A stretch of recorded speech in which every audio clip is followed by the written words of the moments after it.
Makeshift. All right, go ahead with questions, guys, ladies. What was this off-season like for you? What did you work on this off-season? Yeah, I think it was kind of new, like being able to like know Coach Rule's standards and like what he wants us to do every day, and being able to be a part in leading that. So that was a new experience for me. Being the older guy in the quarterback room, that comes with responsibilities. So tried to help everyone, and especially these young quarterbacks. You were on the lead list almost every week this offseason. What went into that for you to being on that list every week?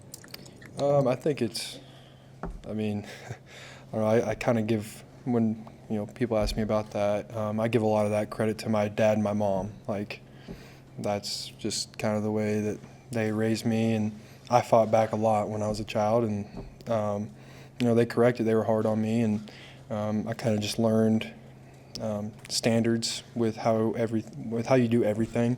And so yeah, like some of the stuff may have been new, but I mean it's the same principles.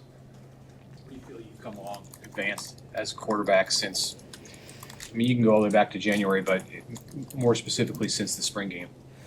Yeah, I mean it's the things that last season that I was talking about that I really wanted to improve during the season, but didn't have the time. Some of the things I was working on took a good amount of time, so just tried to focus on those, accuracy, and then also, I mean, there's no limit to the mastery of the offense. Like continuing to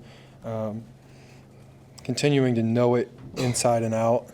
So those are things that that you can't snap your fingers and correct. And I think those were some of the glaring things that I had to take care of after last season. I think in the spring you had mentioned some of the specific areas where maybe your throwing mechanics or footwork. I mean, did you achieve what you wanted to in those specific areas? I worked hard at them. I don't know if I'll ever achieve, perfection. I don't think anyone ever will. So that's what I'm always striving for. But I think I made a lot of improvement in those areas. So, but I mean, I'm still working every day. Before practice. Once you get into practice, you can't think about that stuff. And so that was part of the issue. Not issue, but one of the hard things last year was it was all practice, and like that's all we had time really for. So I couldn't devote a lot of time to that sort of stuff. But with this off season and fall camp, there's time before practice and after practice to maybe work on some of that stuff. So just a little bit here and there to work on that. Did you go off campus and work with Christensen, with Jeff Christensen? I did. Yeah. So what did you see him this summer, and what's the focus of that when you guys get together? Yeah. So I mean, I started going down there, and he came up here one time, and starting December, and a lot of that's just pure mechanics. I mean, there's nothing else to it. So I mean, that's really the base of it. I went down there a couple times this summer, in the spring a little bit too. So yeah. Broadly speaking, how is the offense different from last year? I think there's a new, not a new. Obviously, I mean, we had a good amount of seniors graduate last year, but I think there's an emergence of leadership from some new guys and some younger guys too that they've all of a sudden have they've taken upon themselves, rightly so, to uphold the standard. And so I think those guys, as they continue to do that, it'll only help us. Where's the comfort level in a year two now for this team in fall camp, just kind of knowing the ropes a little bit better as far as how Matt Rule does things? Yeah, I mean, I think going off what you said, like Coach Rule, like his standards and everything, and how he structures, like, I mean, a lot of the older guys from last year, like we know, like if you go hard, like he'll he'll rest you. Like, he's not going to run you till you die. But he expects a certain level of work. And if you don't meet that level of work, then he'll just make you do it over again. And so I think as we try, some of the older guys, as we try to convey that to the younger guys, and I don't know if sometimes if it gets across until they experience it. Like, okay, if I go really hard like this day, then we may have tomorrow off, or not off, but limited. And so I think as older guys try to convey that, I think the younger guys are starting to understand that. How has Jaylen made your quarterback room better? He, I mean, haven't gotten to know Jaylen really well yet, but he does kind of bring a sense of comfort, I guess. It kind of feels like he just kind of completes the circle.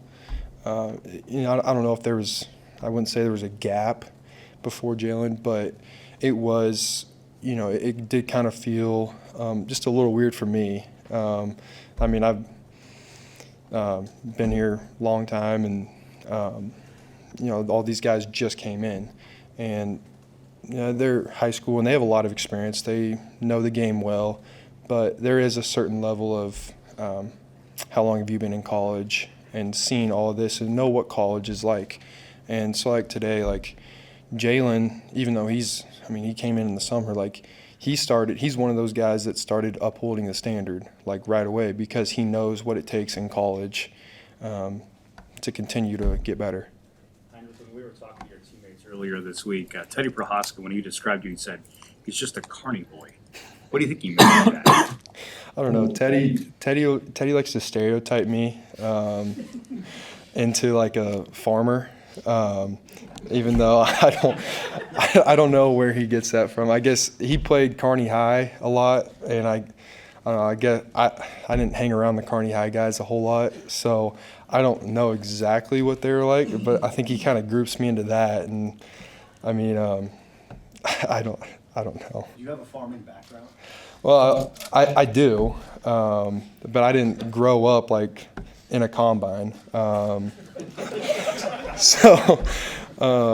mean, my dad owns a ag equipment manufacturing company. The Haarbergs have been farming since 1860 in Nebraska. My mom's side's a ranch family, so I mean there is some of that, but I mean I didn't grow up on a farm. I grew up on a small acreage outside of Kearney, so I don't know. Hey, how many hours a week do you spend on this? Just like, how many hours are you putting in every day into being the starting quarterback at Nebraska and battling for that? Yeah, I mean, there's a good balance. I know me personally, I like to take a couple hours at night to go and reset. And I think that's really important. I think for anyone who does it. Otherwise, I mean, I don't know if it's humanly possible to spend, you know, if you're waking, what would it be, like 17 hours to spend 16 hours on that? I don't know if that's possible. But I think even when I am home, not in the facility, and you know, maybe I'm just watching TV. I mean, there's just some like you still have to think about that stuff. And you just, you know, a lot of it for me is sitting down, meditating, and praying. And so that's part of it. But, I mean, I wouldn't know what to tell you on how to guess on how many hours a day. But I think Danny, Dylan, I think those guys are doing the same thing. I mean, we all put a lot of time and hours into it.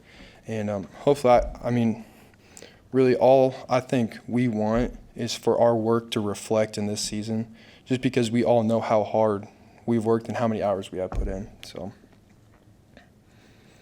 Good. Thank you. Thanks.